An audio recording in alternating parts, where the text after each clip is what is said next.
Hello? Can anybody hear me? 'Cause it's time, everyone. It's time for a wonderful duel underneath cherry blossoms. Hello and welcome to the Level With Us Livecast with me, your host, Marco DeSantos, also known as the Mechanic Critic, and with me is my ever amazing, ever wonderful, not a Megami, not a goddess, but the project manager of Level 99 Games himself. Josh, also known as E3. Hey, everybody.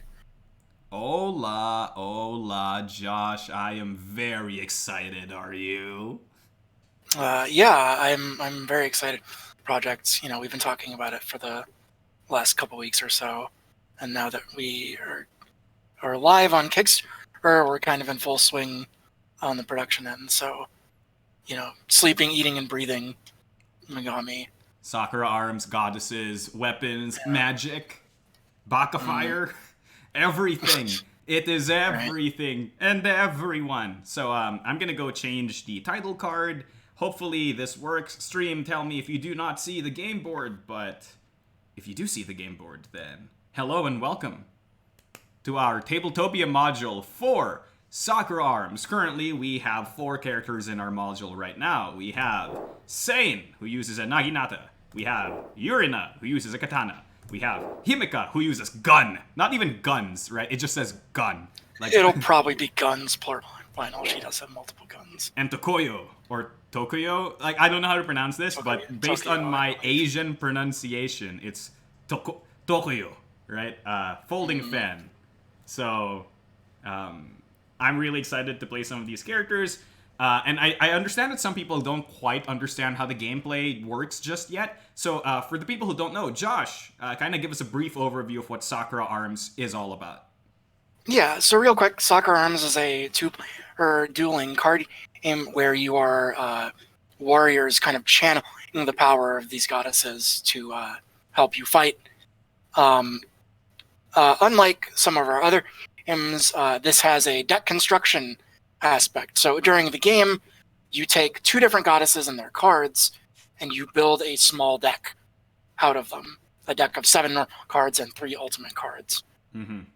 And then, we'll get to the gameplay as we play, but you do turns back and forth until you reduce the opponent's life to 0, like other card games of ours. Right. So you might be familiar with some of the things going on here, but the mechanics around it are a little different than what you might be used to. Right. So one thing I do want to point out here is that deck building isn't done before the game starts. When you start the game, you and your opponent both pick your characters, then you make your decks. So deck creation and deck building is actually part of the game itself. It's not something you do outside the game. Now, of course, you could show up with decks. I mean, you could show up with decks if you want. You could show, but part of the high-level strat of this game is seeing your opponent's goddesses and building to counter those goddesses. So, for example, right, I pick Sane and Yurina, and Josh ends up picking Himika and Tokoyo, right? Himika and Tokoyo don't have a lot of short-ranged attacks. All of their attacks usually hit far, right? So, in that case, what you would do is, hey, maybe if I'm playing Yurina and Sane, I have to pick a lot of the cards that let me advance, essentially, so that I can get into their limited range. Hey, Josh, why are you down there? You go up. I'm the main seat. You want me to be? How do I rotate my view? Hold right-click and then move your cursor around to rotate views. Okay. Yeah. I am very new to Tabletopia, as I believe Mark is too, so bear with us. Tabletopia experts. Yeah. Okay. You already know how to pick. So I'm gonna pick Sane and Yurina. Mostly because they're my favorites in this 4, so... Right. Yeah, I like Himiko a lot, so I'm fine with using her. Right. So, part of it is, for example, I see that Himika and Tokoyo are my opponent's goddesses, and I kind of know what their, general card shapes are. Because of that, right, I'm probably incentivized to pick a lot of, for example, if you look at this ultimate from Yurina, Ukifenu Serene lets me put a lot of cards into my aura. Maybe if I don't want to take a lot of pot shots from characters that do a lot of pot shots, cough cough Himika, right? Then maybe I want to use this card, right? So part of the high level strat of this game is actually looking at your opponent's possible options and then counterpicking them when you do your deck construction. Of course, I'm a total noobster. I don't know all of the cards yet. I don't have that experience. So what do I do if I don't have that experience, Josh? So in the version on the back of each goddess board, we have a reference sheet similar to other like Exceed and BattleCon. On this reference sheet, we have a deck build list on the left, this column here. And to quickly build a deck, if you don't to spend time building yourself, you can pick the cards on the left, the blue flowers from one this, and the cards on the right, the red flowers from the second this, and make a quick build deck that way. So if you don't have a lot of time, or if you're new characters, you can just throw these cards together and start playing immediately. Right. So do you think you just want to use the pre-mades for these? Yeah, I think so for today, since we're, because I'm noobs. I'm an absolute noobster. I promise. Okay, so I'm gonna pick the blue side from Urina, and I'm gonna pick the red side from Sane. I like Himika a lot, so I'm gonna pick the red side from Himika and the blues from Tokyo. Okay, so I believe I need Slash, Hilt Strike, Spirit, as well as Uranami Storm. Okay. So not that. Not that. No, not that. I need Storm. Okay, Storm. Slash. No, that's Brandish. These two ultimates. Slash, Hilt Strike, and Spirit. Okay. Art of Drawing, Hilt Strike, Spirit. Cool. One. Again, I'm sorry, guys. I'm bad at Tabletopia, so I'm gonna be zooming in a lot. Yeah, bear with us. Bear with us. Also, is chat working? Just making sure, because like last time we did a stream, the chat on YouTube decided to just stop working. So I do want to make sure about that. So you put your ultimates near the side. You put your cards near your flare area. So flare ultimates kind of like an Exceed. Exceed have a cost to play them in the upper left-hand corner here, and that's the flare cost you need. So you'll need a certain number of Sakura in flare to spend to use these ultimates. Is chat working? All right, chat is indeed working. Hello, everyone. Okay, so I'm done taking Urina's cards, so I need to take these Sane cards, everyone. Eightfold Slash, Cut Down, Stone Thrust, Silent Wall. Is that Wall? Yeah, it's Wall. And then Rhythmic Arc and Resonant Beat. Okay, so that's not the card we want. Not Silent Icebreaker. Resonant Beat. That's one of the cards that I remember that I needed. And again, in a real game, you wouldn't be showing your ultimates to your opponent like this. But again, this is me. Yeah, we would be doing this in secret. Right. Normally. But I'm doing this because, again, all of you need to understand how the game works. So I'm not hiding it from Josh. But I should. Okay? Cool. So that's Stone Thrust. Sight? Do I need Sight? No, I do not need Sight. Cut Down is one of the cards I need, indeed. Eightfold Slash is... Oh! No, the camera! Okay, camera's back. Ooh, camera, stop! Okay. Sphere of Influence, I do not need. Wavering Crystal, I also do not need. There's Silent Wall. Silent Wall. So by the time you're done constructing your deck, you should... Sorry, your deck and your ultimates. Again, this is very important. You should have a deck of 7 cards. So I have 3 cards from Urina here, and then 4 cards from Sane. Let me just zoom in so that people can see what I'm talking about. So I have these 3 cards from Urina, and 4 cards from Sane. I should also have 3 ultimates over here. Again, in a real game, they would be face down, so Josh doesn't know what they are. How do you build in secret on Tabletopia? You build it in your hand? So you build the decks in your hand, or you put the cards you want in your hand. Then you just put them face down when you plot them onto the board. Okay, chat seems to be working. Good. I was just making sure. Okay, so I've built my goddesses, and so just imagine my character channeling the power of the naginata and the katana. Does that mean I'm dual wielding a naginata and a katana? I believe you are granted weapons when you do attacks. So when you do your attack, you materialize your sword, and when you do a sane attack, you materialize your naginata. I'm pretty sure not just dual wielding two weapons. So there's like literal like spirit magic sword and spirit magic naginata come out when I something along those lines. I'm not too familiar with the deep lore of Sakura Arms because there's a lot of deep lore in this game, which is great. So is each card unique, or are there multiple copies? Every single card in Sakura Arms is a singleton. So there might be some. Some characters have extra cards that have a couple copies, but the normal cards and ults for goddesses are normally one-ofs. Right. So there's a type of card called bonus card that's kind of like a side deck for certain goddesses, none of which are featured in this module right now. Right. So that might have extra copies. Chikage, for example, might have multiple copies of some of her poisons, right? So, yeah, she has 2 of one poison, yeah. Yeah. Or like Kururu has 3 duplicators. Right. So yes, for the most part, cards are singleton. Right. In this game. So I'm gonna put all of these into a deck.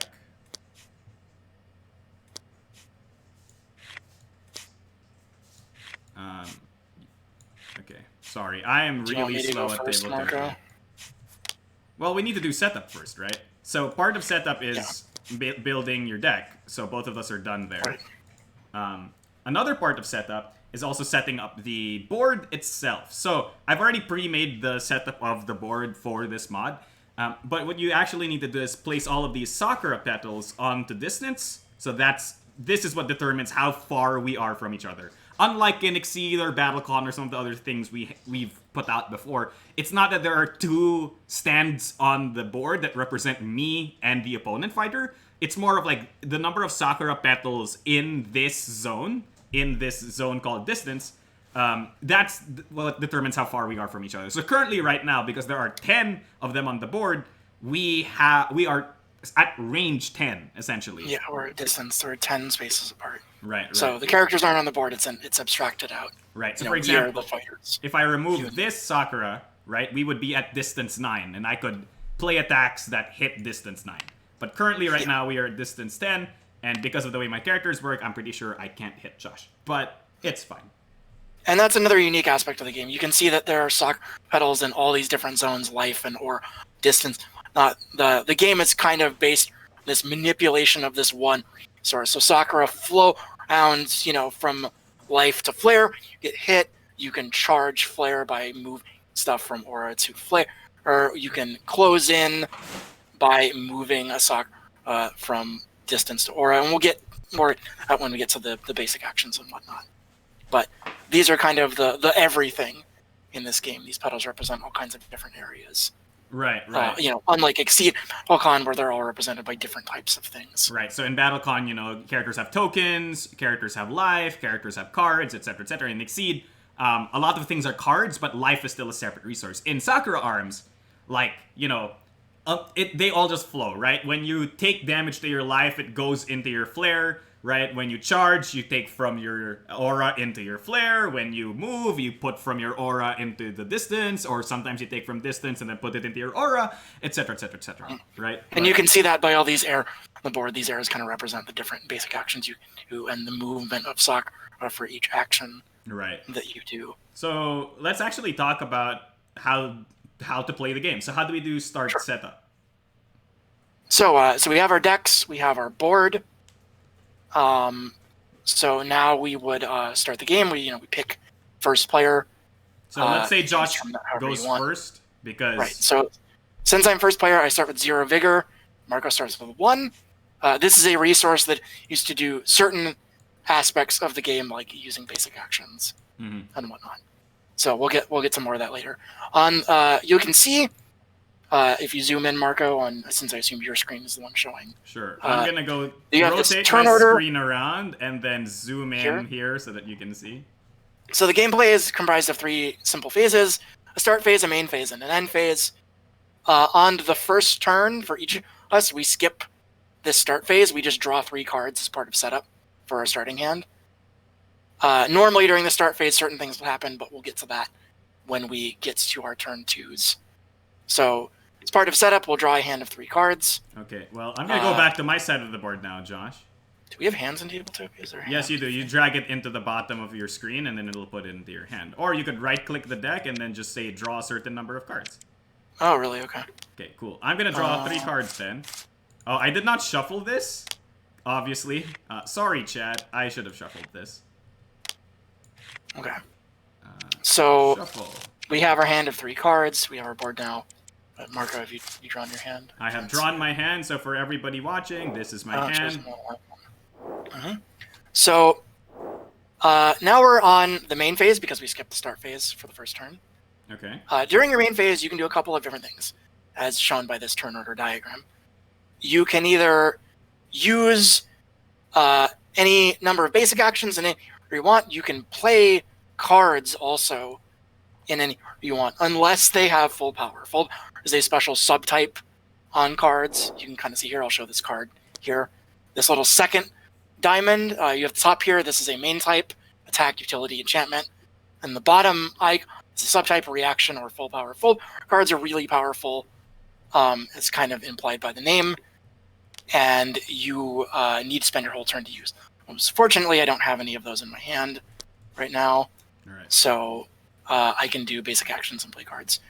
Unlike Exceed and Battlecon, if you're familiar, those turns are not kind of simultaneous like Exceed and Battlecon. When I attack, Marco doesn't attack me back or any same time. I just do my turn, and then Marco does his turn, and we go back and forth like that until the game is over. And right, so there's no weird simultaneous selection. There are ways to interact with your opponent, specifically using react cards. Right. But outside of that, it's literally just, hey, Josh plays a bunch of cards that, affect me by making me take damage, etc., moving or distance. Or do effects to help me or whatnot. Yeah, right. Lots of different things. And then Josh will just go, I end my turn, and then I'll go, all right, my go, right?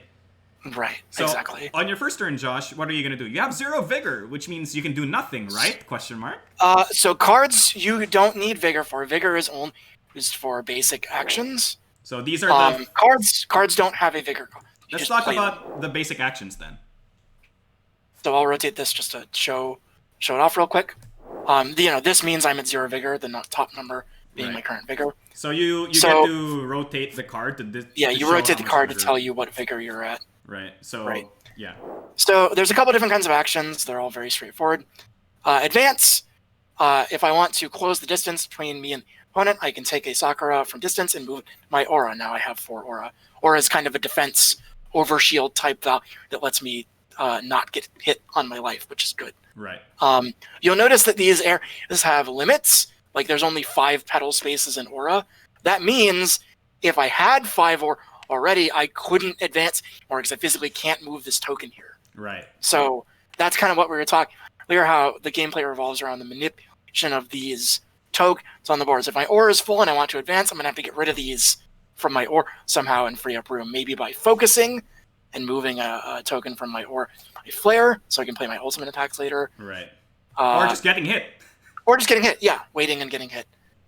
For now, this is the board state that we have right now. I can't believe you've done this to me. Oh, I know. Sorry. Here, I'll do this. Okay. Move the correct one. Okay. Thankfully, Himika is a gun user and can attack at a very long range. How dare you? So I don't need to use any movement basic actions right now.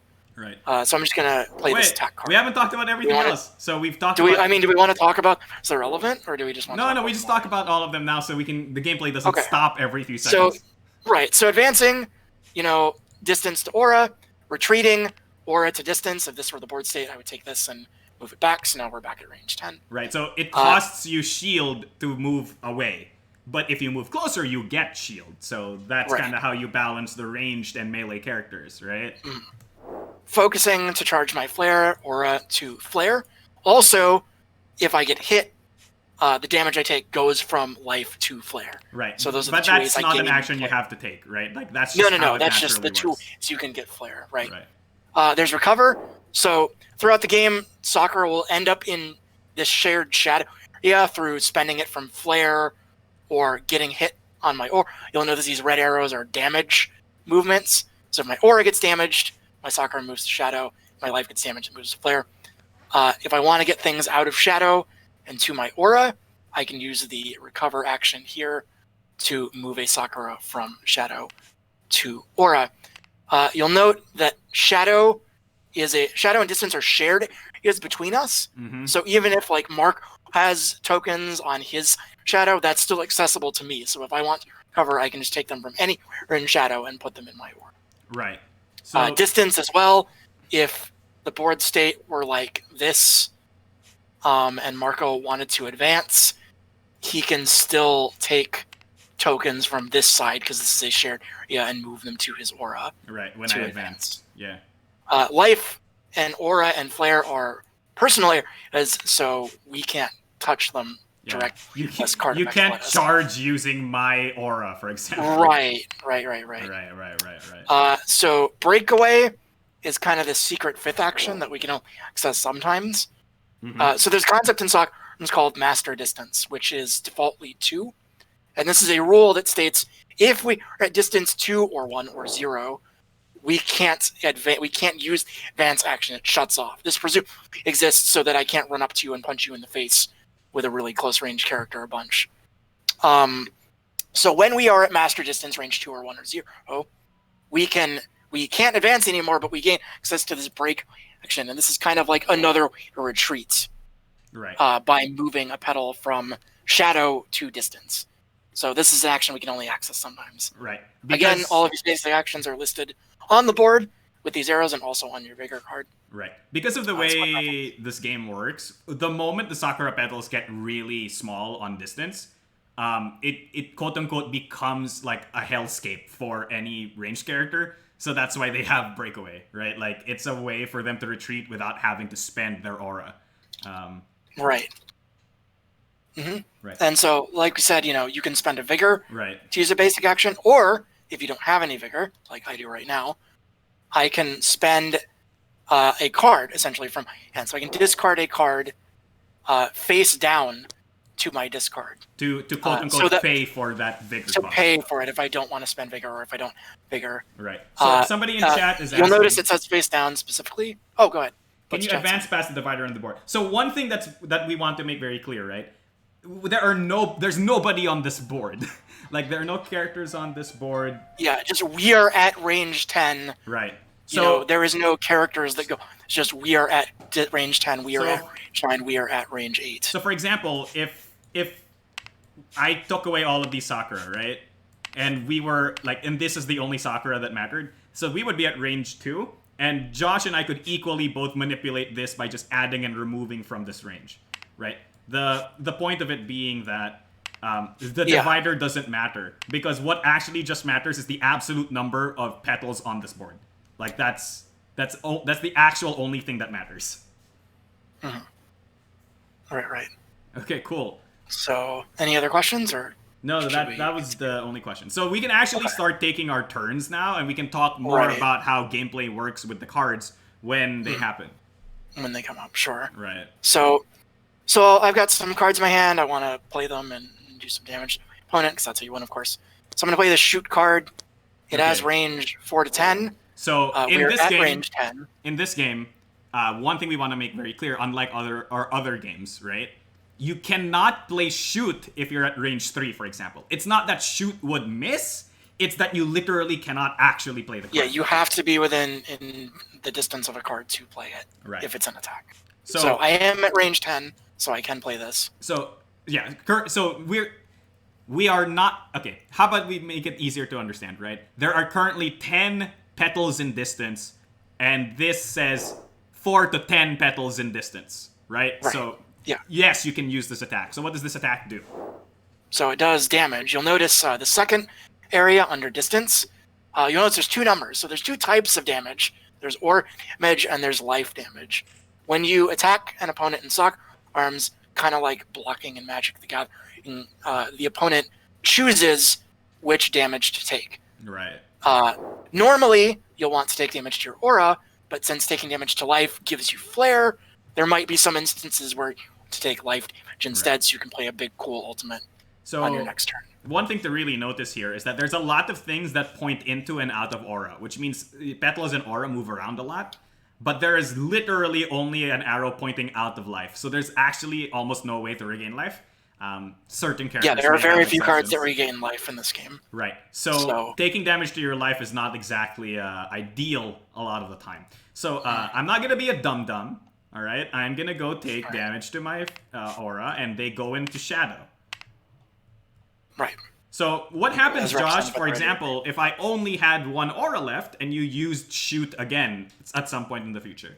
Right. So if I played shoot, if this was the current board state and I'm playing shoot now, you don't have enough aura to take the aura damage, so you have to take the life damage instead. So you have to take the 1 life damage. Right. And it's not the difference between your aura or whatever. So if this, Right. if It's this just aura if your damage aura, said your aura like is 4, enough, you just take the life damage. right. So if this aura damage said 4 and I only had 1 aura, I cannot choose to take 4 because I only have 1. So I must take the 1 life damage that this card lists instead.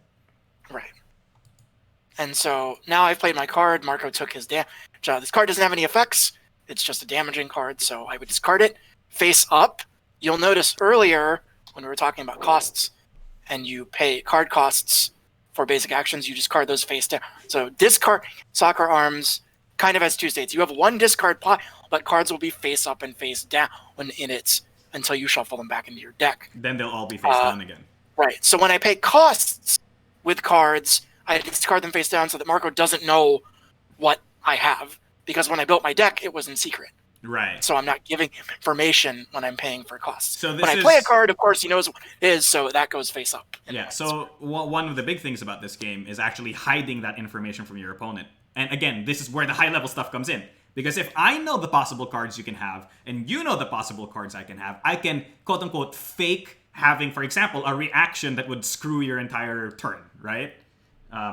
So that's, again, part of the high-level play that, again, I'm not good enough to get into yet, because I'm a nooblet. So Josh, you've played 1 card. That's the end of your turn, right? Well, no, I have more cards in my hand. I could play them if I wanted to.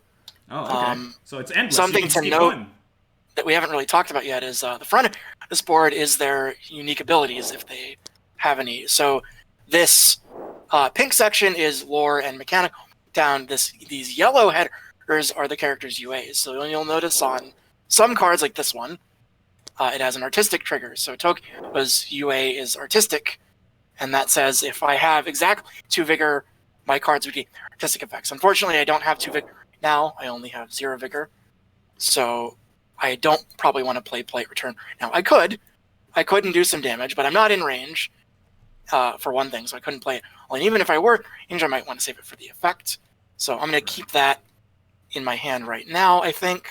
Right. I have another card here that does some soccer relation that I don't necessarily want to do anything right now. I do have these ultimates, one of which actually does not have a cost, which is this one.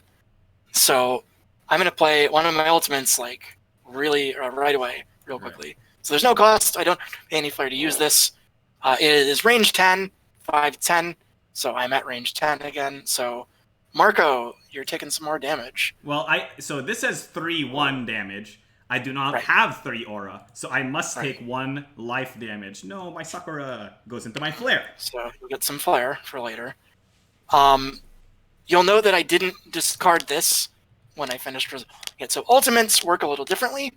When you finish resolving an ultimate, it doesn't get discarded. It just goes face up to indicate that you used it. Right. So I can't use this card again for the rest of the game because it's face up. I can use these other 2 because they're still face down. So certain ultimates might have effects that let me turn them back face down when certain conditions are met. Unfortunately, this isn't one of them, so I've kind of used this up for now. So ultimates are generally really powerful attacks, but they're most of the time 1 use, right? Right. So there you go. Let's see. Chad is asking some stuff about reshuffle. I think Yerington already answered a lot of the reshuffle stuff. It's really this game you end up reshuffling a quote-unquote decent bit because you end up drawing a lot of cards and you only have 7-card decks, right? Yeah, your deck is only 7 cards and you normally draw 2 per turn, so right. You'll be reshuffling. We'll get to that when it comes up, but right. Yeah, there is a reshuffle that we'll talk about. Any plans for an official TTS implementation? No, the Tabletopia is free and only requires a browser to play. So like if you want accessibility, it's already on Tabletopia here. Any other questions? I don't think so. Are you done with your turn? Yeah. So I don't want to play these other cards, and I'm going to keep these for later. You don't have you do have a hand limit, so we go to the end phase. I'm done with my main phase. All right. So if I would have 3 cards in my hand, I discard till I have 2. I have 2 cards in hand, so that's great. Right. My turn's over now, cool. So it goes to Marco. Yay, it's my turn. So I don't gain a vigor because we skip our start phase, right? It's your first turn, so you skip your start phase, right? So you just go straight to your main phase. Okay, so I'm gonna.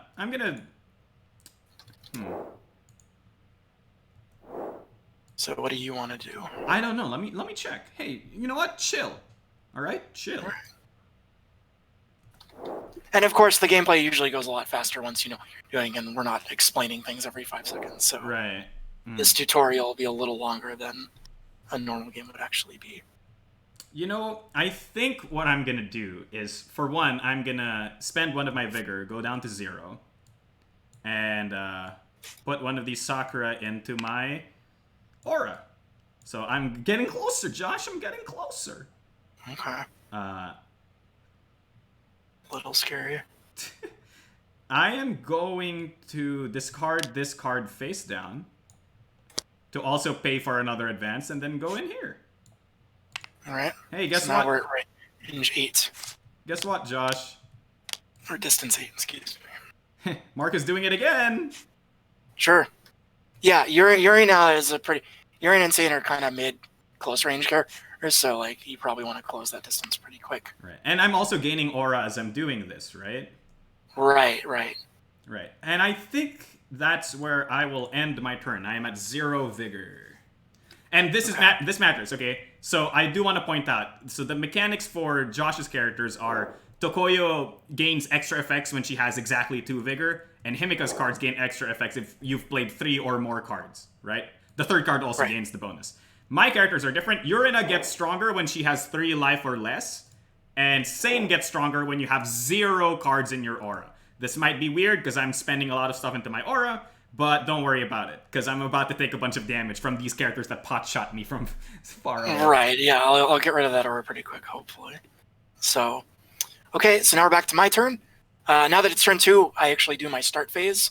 So we can talk about how that works. You gain a vigor, so I'm at 1 vigor now. Okay. If we had any enchantments in play, which is a type card that I don't have in my hand right now, you would remove a Sakura from them. Enchantments are basically like enchantments in Magic. They come play and they do some kind of static effect until they go away. So when they go into play, or operations in PT, if you're with Pixel Tactics, they kind of work like that. Yeah, but again, it's kind of weird because they also key off the number of components on the board. They usually take from Shadow, right? When you play them. Yeah, Shadow or Aura usually, yes. Right. So it's kind of weird because like if there's not enough in Shadow and or Aura, then it doesn't get the full time. You won't be in as long as you'd like it to be necessarily. Right. So for example, if you had an enchantment, if I were to play an enchantment that had like say 10 on its like, you know, enchantment stat. Right.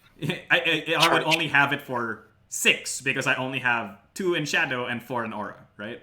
Right. Cool. And this ticks down on both turns. So if I enchantment in play and it was Mark's turn, his enchantment or my enchantment would tick down then as well. Right. So I skip that. There's no enchantments in play. I can optionally reshuffle a deck. Doing this, I take a life damage though. So eventually the game will come, and because I'll have to reshuffle my deck so I can get more cards and damage. If I have a lot of cards in my deck left, I still have 5, so I don't want to reshuffle right now, so I won't do that. And then I draw 2 cards. The important thing to note is if I can't draw cards, then I take a damage also. Right. So one thing that's very important is, for example, you had 0 cards in your deck. If you do not spend the 1 life to reshuffle, you're just gonna take 2 damage. Right. And that's bad. My Tabletopia froze. Let me refresh. Oh, you went offline, it says here. Yeah, is my internet having problems? No, we're still connected. Let me refresh. Right. Obviously, you Technical usually want to take from difficulties. Shadow, especially for ooh, this one card that I have, because yeah.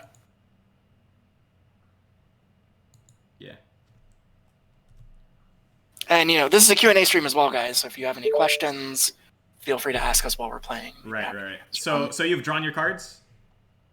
No, when I started drawing, my game froze. Yeah. So. This is the game telling you that you are the loser and I am the winner. Is that Maybe. Is that correct? You could also right click and draw 2 cards. just saying. Right. I don't know where my third card. I only have 4 cards in my deck, and I only have 2 cards in my hand. That's a little weird. Did I shunt one off the table, maybe? Didn't you use one? Didn't you use one? One of them is in your discard? No. There's only 1 card in my discard. I had 2 hand and 5 cards in my deck. I think the other one disappeared.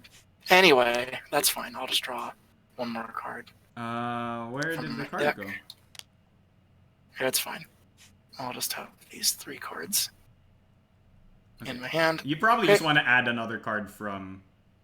Yeah, it doesn't matter. It's a demo. Wait a minute. It says you have 3 cards in hand and 3 cards in your deck, dude. And then 1 card in your discard. So you definitely have... Oh, so we're good now. Okay. Yeah, you have the correct number of cards. But I had 2 cards, though, so I would draw 2, 3... Weird. So yeah, I do draw 1 more then. All right. Great. Okay, so somebody's asking in chat, are you planning to add the other characters to this mod? Yeah, we're still working on translation and putting the data, the cards, putting the cards together in InDesign. So as I make them, we will be updating this mod. Right. We might not have everything done by the end of the Kickstarter, but we're hoping to have everyone mod before we go to press, so we can show everybody what everything's going to look like. Right. So, yeah, so we got these 4 characters done as quick as possible. Now we still have to do other stuff, and the other characters will be added as they get completed. So yeah, and I'll make updates on the Kickstarter as we add characters, so you can keep an eye on the Kickstarter updates for that. Yeah, Chad is asking, is there a reference card? Yeah, on the back of your Megami board is literally an entire reference for all of your characters' cards. So if you that will include bonus cards if they have bonus cards too. Right. So if you want to give it to your opponent so that they can see it, there you go. Yep. Cool. So okay, I've drawn my cards. So now I go into my main phase. Right. So now it's just the same thing again. You can play your cards. You can take your basic actions, etc., etc. Exactly. So let's see. Yeah. Also, Chat is asking, are you planning to publish the alternates for the goddesses? As far as I know, not yet. Not yet. No plans. No plans. Depending on the success Kickstarter, we might print other Sakura Arms products like another goddesses or art. Not, but currently we're just printing the first. Josh, it says you have 4 cards in your hand and 2 cards in your deck. Is that correct? Yeah, 4, 5, 6, 7. 1 in my discard. No. Why do you have 4 cards in your hand? Oh, because you only used 1 card last turn. Okay, never mind. Yeah, right. Okay, cool. So I'm going to start playing cards. I'm going to play Backsteps. This is utility card. Utility cards just have an effect that I do, and then it goes away. So I can draw a card from my deck. Yep. And put it in my hand. And then I can move a Sakura from shadow to distance. So there's no shadow on your side? Well, shadow's shared area, so I can do it anyway. This. Right. So, and then I discard it face up. So now I know you have this this utility and that other attack. So, right. So now it's in my brain. I've downloaded your strats. I mean, maybe. There's a bunch more cards you don't know about. So we're now at range 8, correct? 3, 6, 8, right? So I'm going to play let's see, more cards. I can't believe you've done this to me. To play this Magnum Cannon attack. I'm at range 8, distance 8 here, so I can play this. It does 3 aura damage or 2 life damage. Well, I have you charged your aura, thankfully, up. Yep. I'm not a dum-dum. So I'm going to take that to my aura. Okay, and then it has an after effect here. So after my attack resolved, which it just did, I can do this. So I have to move a life to Sakura. So this is a big power attack, so it has a big powerful cost, which is this. Yeah, you essentially spend 1 life to use it. Kinda. Right. Yeah, right. Then this goes in my discard as well, face up. That can kill you, right? I believe so. Yeah. Yeah. There's nothing in this game I'm that not sure. I'm not sure about the rules technical, but I think I could kill myself with it. Right. But I wouldn't play it in that case. Yeah, of course. You just Right, discard it so for vigor effects. I've played 2 cards now. That's important to note for Himika's Inferno. Right. So now the next card you play, if it had Inferno, would gain Inferno. Which it totally does have Inferno. Oh no! What's this? In the range 8 attack. So Inferno, which I have now because this is the third play, this attack gets +1/+1. It's a +1 or +1 life. So it's a 3/2 attack. I do not have enough aura for that, so I'm gonna have to take 2 life damage. Yikes! Right. And that goes into my flare. So I could play some more cards. I kind of don't want to because I like being in range. I think so. I'm gonna keep these 2 secret again. And I'll end my turn. So I go to the end. I don't have 3 or more cards, and so my hand size stays the same. And that's it. And it goes back to you, Marco. So chat is saying it can totally kill you, but if the opponent dies first, which makes sense, right? Because you deal the damage to them, then it makes you lose your life. So yeah, it is an after effect. So if I hurt, the attack resolves, and then I do the after effect. So if the attack would kill them, yes, then Marco would lose. So my turn starts, right? So at the start of my turn, I'll gain 1 vigor. Then I will remove 1 Sakura from all enchantments. Enchantments don't exist; they're a lie. Optional, I can reshuffle my deck. I still have like 4 cards in my deck. I don't want to reshuffle just yet. And then now I draw 2 cards. Let's see. Draw 2 cards. Ooh, interesting. And now I can take a turn. So it seems like you've blown... So you only have like 1 card left in your deck. You have 2 cards left in your hand. You've pumped out a lot of attacks. So yeah, and they're all Himika cards. So the cards left in my deck are probably Tokyo cards. I mean, unless you just built a full Himika deck. I wouldn't know. Right, I mean, I used the quick sheet deck build. Hey, I'm not gonna cheat. Stop cheating. 6 and 4. Stop cheating. But yeah, if you didn't know that, they could all be Himika cards if you want. You don't have to use any cards from your second card. So I'm gonna go advance with 1 vigor. Okay. Let's see. We are now currently at range 7, which is still correct. Really far. I kind of hate it. So I'm gonna go spend... This is a really interesting point. What do I want to do? I want to discard this face down to advance even more, and then also discard this face down to advance even more. So I'm just gonna go and get to 4 aura once more. And now we're at range 5. 5. Cool. Oh. Doing... Okay, your go. I'm just checking my ultimates. Oh, okay, sure. Alright, so back to my start phase. Gain a vigor. And now you have 2 vigor, right? Now I have, once this card rotates. Why isn't it rotating? Oh, that's weird. Lag? Is it lag on your end? There you go. So now I have 2 vigor. So now my artistic effects can happen because I have exactly 2 vigor. Right. Which is nice. Yeah, but you can't have more than 2 vigor, right? No. Okay, cool. No. But I have 0 vigor, so my idea effects are also... Right. Ooh. So now we're all kind of online. Spoopy. So let's see. Gain a vigor, enchantments, there aren't any. Reshuffle my deck. So I only have 1 card left in my deck. So I could just draw this card, since I know what it is, if I want it. And take a life damage, because I won't be able to draw the second card. Or I could reshuffle for a life damage and have a second card to draw. Right. Since I can take aura damage as well if I fail to draw a card. I think I'm just going to draw this 1 card. Okay, and then take aura that damage. I have left. And then take 1 aura damage. So I think I'm okay with that. Alright. So yeah, I draw my cards. I draw 1. The second one, I take an aura from because I have no deck left. Yep. Then it goes to my main phase. Yeah, big note, everyone. Josh doesn't know any of my cards. Yeah, Marco hasn't actually played. Yeah, so I'm still kind of in the dark, and Marco has complete information on me, so he can kind of turn this around. All right, sorry, my bad. Chat is correct. It's not 0 vigor, it's 0 aura. My bad. Right, 0 aura, right, for idea. Yeah. So by the way, I have been playing with the idea in mind that idea procs on 0 aura. I just misspoke that one time. So don't worry about it. I know how to play my character. I'm bad at speaking. So I'm going to play Breakpoint here. This is a full power card, as you can tell by the full power icon here. So this takes my entire turn to play. All right. But it's really, really good. So it's a utility, so I just do what it says and then discard it. I can select up to 2 cards from my discard pile and put them bottom of my deck in whatever order I wish. So that way I don't have to bother reshuffling next turn. Right. We're at range 5, so I probably take an attack I can hit with. Are you sure? Yeah, I'm pretty sure. So I'm going to take these 2 cards. Okay, cool. I'm going to put them in... Yeah, you have to wait a little bit longer. So I know for a fact these 2 cards that you're getting are because you pick them out of your discard, right? So right, yeah, you can see me doing it. Yeah, so. I can see you do it. So I know those 2 well, cards. And even if you couldn't, you could see what's left and know. Yeah, right. So also there's an icon effect. Some effect in Sakura are just icons, as you've seen before on certain.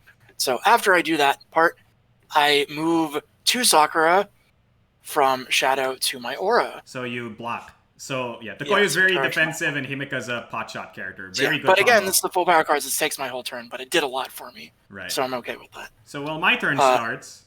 So it goes to my end phase. My hand size is still fine. So now my turn is over. It goes back to you. All right. So my turn starts, and I'm gonna gain 1 vigor. I'm gonna draw my 2 cards. My last 2 cards. Again, I don't feel quite scared about anything that Josh is. I don't feel scared that Josh will know my hand because Josh literally knows nothing. So about my cards, I mean. All right. What do I want to do? All right, I think what I'm going to do is very simple. I'm going to go, hey, Josh, guess what? Discard this face down. Sure. And put stuff into my aura. And maybe I should Once you get into range, I'm going to start being scared because it takes a while for me to retreat. Yeah, so it's costly for you, too, because it costs you aura. Right.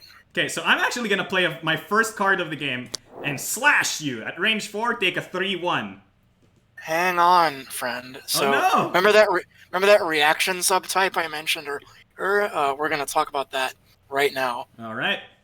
Are you going to polite return me? I'm going to play Song and Dance, actually. Okay. So when you play an attack, if the opponent has a reaction card, and they can respond to that attack with this reaction will resolve first. Right. So I respond attack, I resolve this reaction, I gain a vigor, I'm already at 2 vigors, so I can't gain more vigor. And then I do one of these 2 effects here. I'm going to take a aura here and put it into distance. So now we're at range 5. After this reaction resolves, it goes to my discard.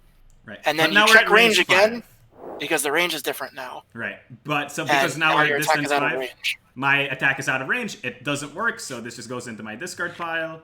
Oh, it should be face up. I'm just going to put it in a separate stack. Okay, cool. So my attack fails. I hate you. I mean, surely you have more attacks, right? You've been doing nothing my turn. Okay. All right, fine. Let's see. So it goes back to me. Gain a vigor. I'm at 2 vigor. Enchantments, no enchantments. I dare you to reshuffle my deck. So thanks to my card I played last turn, I don't need to. I'm just going to draw these 2. The last 2 cards that I know exist. That you know what they are, and I don't care that you know what they are. Right, so you now have how many cards in your hand? 3? So I have 3 cards in my hand, yep. Cool. We're at range 5. So I'm going to, let's see, what is your aura at 5? Okay, so you got tons of aura. Tons of aura, all the aura. Oh man, I got outwitted. So, yeah, that's true. You know, I was about to sword slash you, and then you just danced out of my range. What a jerk. All right. I'm going to play Magnum Cannon, range 5 to 8. We're at distance 5, so I can play this. It's a good thing I have so much freaking aura. Right. I mean, I got to do something about it eventually. All right. And then, again, this is a big, powerful card, so I have to do this after effect and take a life and put it in my shadow. Right. Or into shadow, not my shadow. Shadow. A shared zone. One thing I want everybody to note here is that I have literally not actually hit a single attack, but Josh and I have almost the same life totals. Right. Yeah, everything's going pretty evenly. But we have very different playstyle going on. So I'm going to play Shoot here, range 4 to 10. We're at distance 5, so that's cool. Right, I'm going to just 2 or more. Measure 1 life damage, of course, sure. Why would I take the life damage, yo? So that'll discard. I still have this mystery 7th card that even Marco doesn't. Yeah, because he hasn't played it yet. Because I haven't played it yet. Let's see. I have a bunch of vigor, but I want 2 Vigor if I have any artistic cards in my hand, which I might. So I'm going to end my turn. Oh. Go to my end phase. Again, hand size is fine, so I'm good. So it goes to Marco. Right, so I'll gain my vigor. And I'll attempt to draw. I do not have enough, so I probably want to spend for life damage. I believe that goes into my flare, right? Sorry, say that again? When I spend the 1 to reshuffle, that goes into my flare, right? Yeah, you take life damage. Yeah, cool, you just take a damage. So yeah, just making sure. So now I'm going to reshuffle before drawing. So Marco's got a bunch of flare because I've been hitting him so much. So he might use these big scary ultimates now, which I'm actually very worried about. Yeah, Josh, are you ready? Because I'm gonna play one right now. Oh boy. Okay. So that costs 6. That's flare cost of 6. All right. So I'm gonna. So you got to spend 6 from flare. 1, 2, 3, 4, 5, 6. I believe I played this at the wrong range. That's my bad. But it's okay. I live with my mistakes. I was actually supposed to advance 1 first, then play this. Can I just retroactively? Yeah, sure. We're just showing this off. That's fine. So you advance first, then you play Rhythmic Arc. So Rhythmic Arc is a utility that generates attacks. What Rhythmic Arc does is that I attack once with a range 3 to 4, another time with a range 4 to 5, and then another time with a range 3 to 5. So that means if I'm at exactly range 4, Josh is gonna have to eat 3 different attacks. Okay, Josh. Right. I guess we resolve top to down, right? So, hey, here's my first attack with 3 to 4, damage 1/1. All right, I'll take 1 aura. That's fine. No, that goes into your flare, right? No, I'm taking the aura damage. Aura is into shadow. Oh, right. Aura damage goes into shadow. Damage, red damage arrow. Right. Sorry, I got too used to focusing. Second attack, also a 1/1. Oh, that's right. Attack. Chat is correcting me. Chat is correct. 1, 2, 3, 4, 5, 6. But actually, 5 of that should be in shadow. So I don't actually have enough to pay for this ultimate. Oh, because some of your... Yeah, because I made a mistake and put... You gained flare. Right. I accidentally gained flare. Don't worry, chat. I caught it. Back. Yeah, you take that damage back. Oh, my cool play. You got 2 other ultimates. Surely one of them costs 4. No, I'm not going to use my ultimate right now. Yeah, you also have 3 cards in your hand. So. Yeah, I don't have... Okay, you know what? I'm just going to do the same thing. Hey, Josh. Yeah? This is face down. Let's just generate some more aura. Okay. So you're spending that as a cost to recover. Right. To use the recover basic action. No, I'm not. I'm not recovering. I advanced. Oh, you're advancing. Sorry. Okay. Right. Yeah. It is 5:20. Just making you aware of the time. So we might not finish a full game today, but you guys can kind of see. Nah, it's fine. It's fine. We're gonna be done pretty soon. Don't worry about it. Oh, confident are we? Yeah. All right, we're advancing more, and I'll end my turn. Okay. All right. Start phase. Vigor. I'm at full or no enchantments. I don't have a deck, and I kind of want one, so shuffle. I'm going to optionally reshuffle. Yeah, because the other choice is to take 2 damage. I don't think that's smart. Yeah. Thanks for catching that, chat. Thanks for catching that. That's my bad. I'm gonna draw 2 cards now, and I take a life damage because I reshuffled. Right. So now we're at master distance. So yes. So now I can't advance. Not that I want to. Not that you would want to, right? But... Right. And I can use the break action if I want, or I can just retreat normally. So what did I draw? What do I want? Note, card effects can still close distance. Right. So it only shuts down the advantage. So if I had a card effect that, moved a Sakura from distance to shadow, whatever, I could still do that. Right. Even though it just affects the basic action. It doesn't affect every other advance. Mm-hmm. So we're at range 2. That's kind of awful for me. I don't like that at all. So I'm going to play backstep and backstep. So I'm going to draw a card. Okay. To my hand. And then I'm going to move a Sakura from shadow to distance. Okay. Now we're at distance 3, which is still not great for me. Come on, make more distance. I dare you. Yeah, I don't want to lose artistic, though. So I'm going to discard this card face down. Cool. Right, so you don't know what it is. Yeah. I mean, you know all the cards in my deck now except for one, but you still don't know which this one is. Right. You don't know what's in my hand. All right, chat. Yeah, chat's like, I looked away for a second and I saw Mark had 9 flare. I was wondering, like, why do I have so much flare all of a sudden? So now we're at distance 4. Right. And I'm going to shoot you again since we're in distance 4. So 2 aura damage or 1 life damage. Assume you're going to take aura. So, but you might want to take life since you have big, powerful, costly ultimates. So actually, I'm going to play my first react of the game. Oh. I'm going to cut you down. So you have only 2 aura against my 3-1 attack. So you have to take damage. All right, so you're reacting to my attack. Reactions can only be played in response to attacks, if I didn't state that yet. Right. Well, so I have to resolve your cut down first. Well, okay, let me be very clear. You can still play a react as an actual card on your turn, right? But you can't react on your opponent's turn unless you're playing it in response to an attack. Exactly. Cool. So you can only play this cut down now. Right. So you have to take 1 life damage now. Right. That's fine. I also ultimates I haven't used yet. And so then my shoot resolves. Yeah. Since his cut down resolved. So 2 aura damage or 1 life damage. Pick your poison. 2. No, okay, don't make that same mistake again. See? There you go. I fixed it. All right, so I'm taking 2 aura damage. Okay. Again, I want to keep this card in my hand secret, so I'm going to end my turn.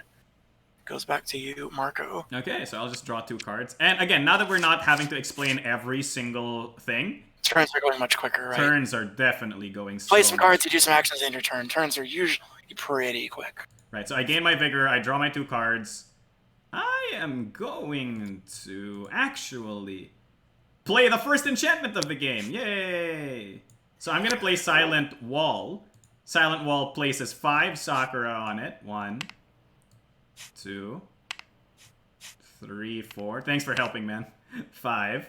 And now this technically just means that I have 5 aura on top of my actual regular aura.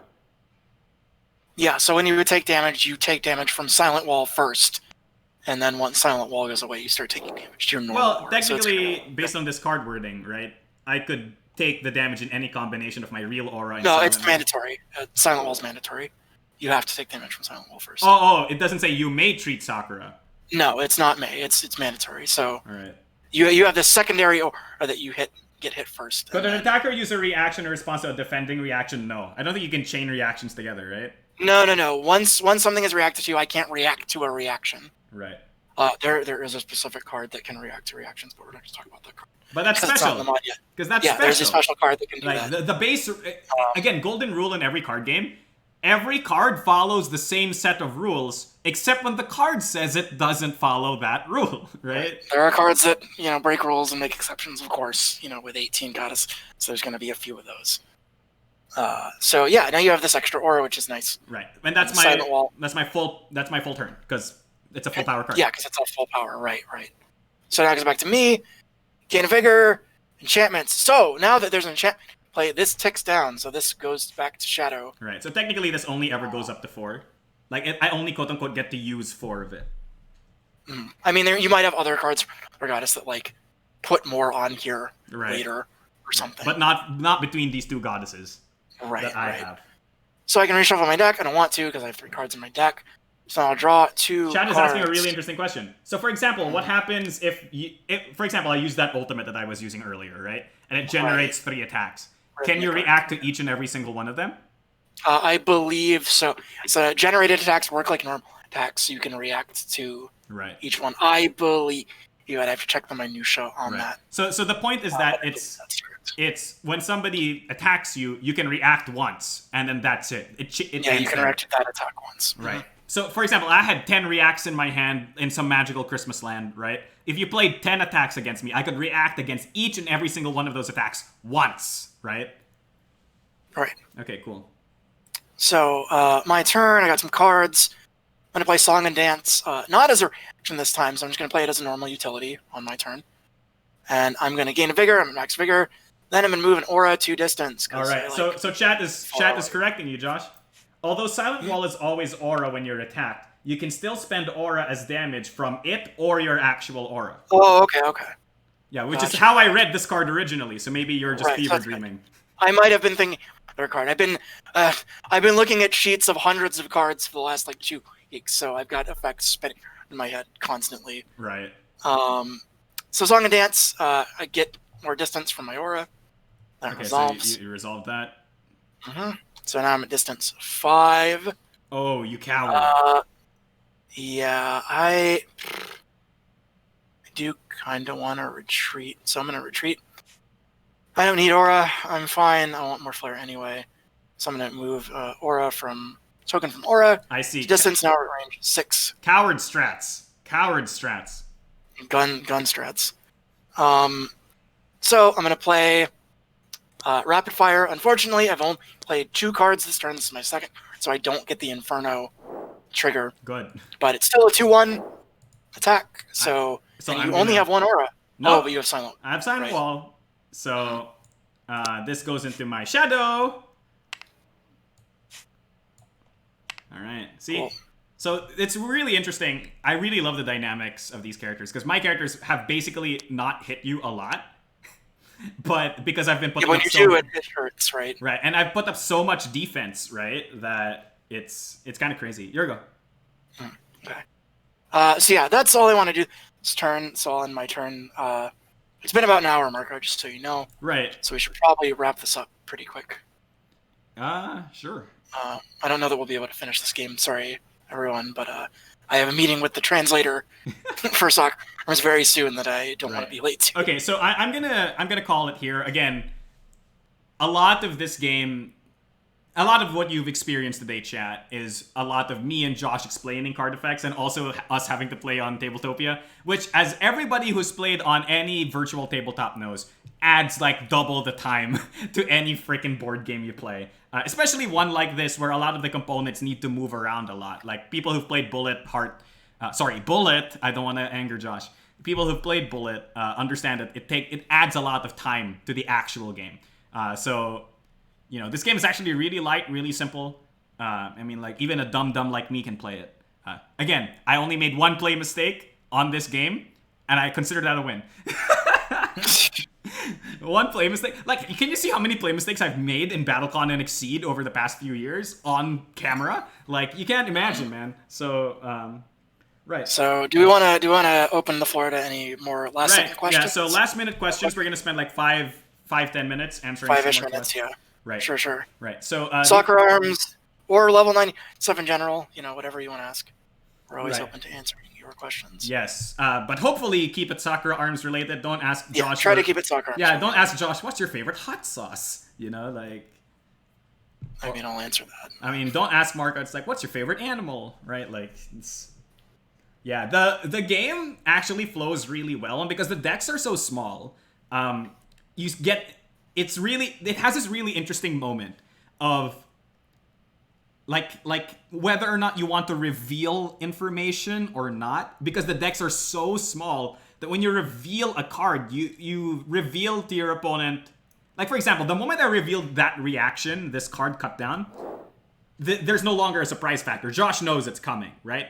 One strategy that I could have taken, for example, was wait until Josh had 1 life left, and he'd be like, okay, Marco's about to die, so I'm gonna go hit him with this attack. And then I go like, react, you have to take 1 damage now. And then Josh dies before his attack goes off, right? Like, that's part of the dynamic. That's so interesting to me. What's your favorite goddess combo? I'm not gonna lie. I'm a big fan of characters that are simple and clean. And I really love Urina Insane's combination. And not just because I ended up playing them here, but I just really like big rushdown style characters. So that's it. Until Goddess who punches things as main weapon comes out, it's going to be Urina Insane for me. How about you, Josh? I haven't gotten to play a lot of the new... It says I do own like all of Sakura Arms in Japanese, but I don't know Japanese, so I haven't been able to play all. So I'm excited to play Kururu and Koranu and a couple other ones, but I don't play it enough to know what kind of like cards and comp I want to do yet. I like being a big loser and just staying and shooting, so Himika's probably going to be my bae for a while, but we'll see. Once we get more cards in the mod, once we're actually able to play with a lot of these, that might change. So stay tuned for mod updates in the near future. Right, I'm excited to update all of these mods. You know, the community has been, pretty excited. I mean, some of them have provided some, feedback, and we take that into account and we try our best. Again, at the end of the day, we are making decisions based on our experience as people who have published board games a lot, successful ones, you may say, to make this the best game it can be for the English-speaking audience. So hopefully everybody enjoys Sakura Arms when it comes out. And don't forget to back the Kickstarter, which is live right now. I'll provide the link to it in the description of this livecast, as well as in the comment section down below. Anybody else have any more questions? This can be anything, right? Like, if you have no questions about Sakura Arms, then feel free to ask about anything else. I will tell you my favorite animal right now. It's elephants. Josh will tell you his favorite hot sauce right now. It's... Cholula, I guess. Yeah. Cool. How'd you feel about this game, Josh, that we just played? It's refreshing. I haven't played Sakura Arms, other than testing the mod in a while, since most of my cards are in Japanese. So I'm excited to be playing this game again. I really, really, really like this game, and I'm very happy that we get to local. Because there's a lot of cool goddesses that I'm sure everyone's excited to see and play as, right, and whatnot. So, yeah. Is there an overview of each of the goddesses' classes, like grappler, brawler, etc.? Here's my quick answer. Here's my quick answer to you. Every goddess is a brawler. Done. Yeah, kind of if you look at the reference cards on the back, you'll notice that, while a goddess has kind of a main place, Himika tends to fight at range. These are kits designed to be combined with other characters. So, depending on which cards you decide to use, I can play the cards from Himika that don't involve attacks at all. So, right. So that's a big thing, right? Like, it's all in your construction. So calling each of the goddesses like a specific classification, like, keep away zoner and all that stuff, might be a bit weird because like we talked about, like, you saw some of my Sane cards, right? But there was a build of You're in a Sane that I made that I took none of Sane's ranged 4+ cards, and I just took Stone Thrust and then a bunch of stuff that generated aura / let me move closer to the opponent. And then I just took all of Urina's attacks. All right. And we do have these mechanical descriptions on the goddess. So if you kind of want to see it work, we have the first paragraph here is lore. The second paragraph here is a short overview of how their kit works mechanically. So that's kind of your, categorization. These couple Himika likes shoot bangs at long range, right, and has this inferno effect. So you can kind of that to get an idea of how a goddess works pretty quick. Right, but if you want. Again, this doesn't mean that if you take Himika, the resulting combination has to play long range. Right. Exactly. Like, if you did Himika and say Sane, you could probably play some sort of mid-range character by taking all of Himika's extra distance creating cards, and draw cards, and then taking all of the mid-range cards from Sane. This is why this game is so interesting to me. I love deck building games. I love games in which you build a deck, because deck builders are an entirely different genre. But I love games where you can construct decks, and this game basically is a fighting game that lets you construct your decks before every match, and it's just so nice. And because the decks are so small, that deck construction part doesn't take too long. And because of our reference cards here that allow you to mix and match pre-built, essentially what are pre-built packages from each of the goddesses, that's pretty cool, right? Chad is asking, will Exceed Blaze Blue be ported to TTS? That really depends on us getting permission from Arxis. Like, I'm just going to tell you right now, it's not in our hands. It's not in our hands. Like, we've asked Arxis for the approval to do so. They have not given us the approval to do so. And at the end of the day, if the IP holder says... If the IP holder doesn't give you permission, what are you going to do, right? Like, Yeah, so we're waiting on response from them. Not to say that, they're stonewalling us or whatever. It's just that, Yeah, they're a big corporate business, and they have big corporate business to do, like, release Guilty Gear Strive.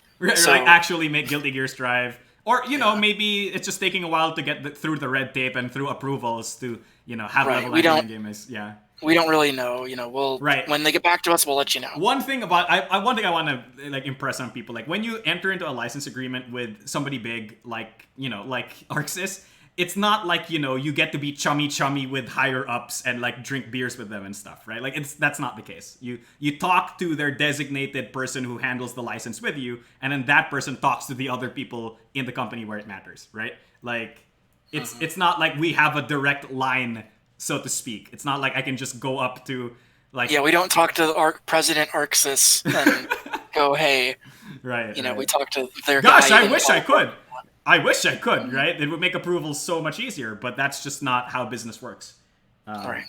Okay. So, one more question. Got any more questions? Can you put a pronunciation guides for their names somewhere, like I wish I had for Battlecon? What the heck is the guy on the... What is the name of the motorcycle guy? Okay, let me be... No. Oh. No. Oh, Kenny. Yeah. Kenny. Garrick Sorry, is a greaser. He's not motorcycle guy. Right. Yeah. Garrick is a greaser. He doesn't have a motorcycle. Kenny has a motorcycle. He does have a motorcycle, though. He does? Okay, well, it's not shown in any of He's a member of the Mad Manticores and their motorcycle gang. Okay. All right. Kenny's motorcycle is probably more refined. So chat, I want to be very clear. The way that name is pronounced, as far as I know from the people who know how that name is actually pronounced, and I will butcher this, it's pronounced Kana, which, if you English-size it, is Kenny. All right? So people who know more than me have told me that it's something along the lines of Kana or Kana. Again, I don't have the phonetic pronunciation because I'm Asian. But a correct Englishization of that name would be Kenny. So, his nickname is Kenny in lore. So. Yeah, in lore. His name is Kenna, but like he also goes by Kenny, right? So either way, it's his official name. Just call him Kenny. Or you could just call him Motorcycle Man. That's fine too. Until Garrick comes out. Then you have to designate Motorcycle Man A and Motorcycle Man B. But outside of that, if there are no more questions, everyone, I think we're going to be ending this stream. So thank you so much for watching this gameplay preview of Sakura Arms. Again, I want to make it very clear. This might seem like an hour-long video, but a lot of this was us explaining the rules, us having to deal with Tabletopia and any virtual tabletop at all, which adds a lot of game time to it. In real life, Josh can attest to this. How fast is this gameplay in real life? Really, quick. Once your deck made, a game takes like 10, maybe 15 minutes if you have a bunch of nonsense going on. Right. With your deck. So, real quick. Right, real quick. So, hopefully everybody got this gameplay up and down. Hopefully everybody enjoyed. Thanks so much for watching. As usual, this has been me, your host, Marco DeSantos, also known as Mechanic Rick, and with me is the ever-amazing, ever-awesome, not a goddess, not a Megami, but project manager of Level 99 Games himself. Josh Rithri, happy gaming, everybody. Happy gaming! We'll see you in 2 weeks. See you in 2 weeks, and hopefully with more Sakura Arms stuff. I'm not going to guarantee anything, but, We'll see. We'll see. All right, thanks, everyone, and hopefully have a nice day.